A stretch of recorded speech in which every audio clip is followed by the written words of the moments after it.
Je ziet dat hij steeds meer doet wat je van hem vraagt en wat je van hem wil.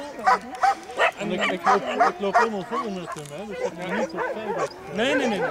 Het is gewoon, ja, kijk naar Tyler lopen op steeds. Ik krijg ook geen coaches meer aan.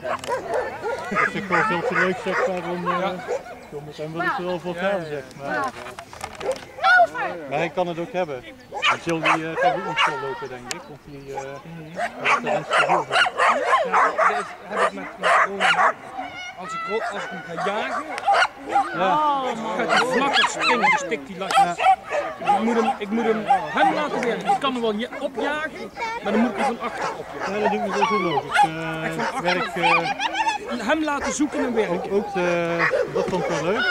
Die bochtdraaier die redelijk uit, dus daar stond ik tot op de hoogte met hem, maar die bocht was heel strak op mijn J.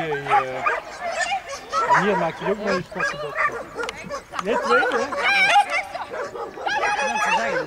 Dat is toch gewoon achterlangs. Ja. Ik ga even kijken op de video straks.